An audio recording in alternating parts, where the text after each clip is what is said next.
Vous savez, péché n'est pas pardonné seulement parce que Romain au battu Jésus-Christ. Non, nous ne sommes pas adoptés de la famille de Dieu parce que Jésus-Christ est délivré de la avec soldat romain et puis il était flagellé. Non, nous ne sommes pas des élus juste simplement parce que Romain a été fourré clou dans main et dans pied Jésus. Oui, ça a été nécessaire, il fait partie de souffrance là. Mais si vous regardez la souffrance de Jésus-Christ qui portait pour nous des bénédictions rédemptives, si vous regardez seulement dans le point ça, vous manquez partie qui est beaucoup plus important. Donc, péché nous est pardonné, nous sommes adoptés de la famille de Dieu.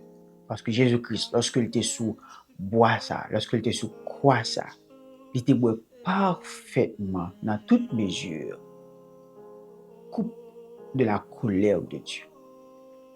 Parce que nous-mêmes, en tant qu'humains, nous prenons souffrance seulement dans quelques douleurs physiques qu'il t'a supporté, etc. Il t'a secoué, il t'a porté quoi, tout ça. Mais il était beaucoup plus lourd que ça. Imaginez Jésus-Christ en tant que Dieu depuis l'éternité passée, la deuxième personne de la divinité. Saint, saint, saint en majesté.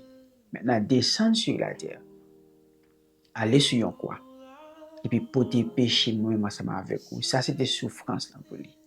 Et aussi pour te boire parfaitement toute la coupe de la colère de Dieu. Pas oublier que la Bible dit dans Hébreu, c'est une chose terrible que de tomber entre les mains du Dieu vivant.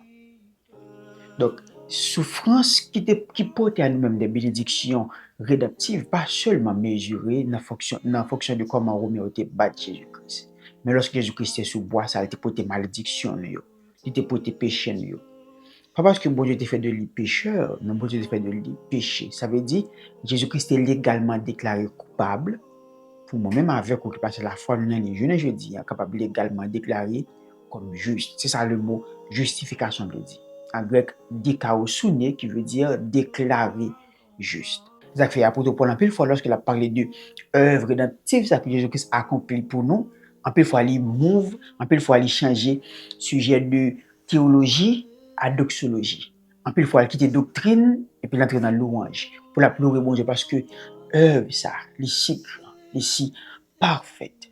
Même Paul fait dans Romains chapitre 11, le verset 33, après que le film a parlé de rédemption, non seulement pour les gentils, après ça a été viré pour Israël, et puis dans le chapitre là, il entre dans la doxologie, dans Romains 11, verset 33, il dit, ô profondeur de la richesse, de la sagesse et de la science insondable, et de la science de Dieu, que ses jugements sont insondables, et ses voies incompréhensibles. Donc, lorsqu'on a réfléchi avec œuvre rédemptive, ça, que Jésus-Christ a accompli pour moi, pour vous, pas qu'un rien qu'on est capable de faire.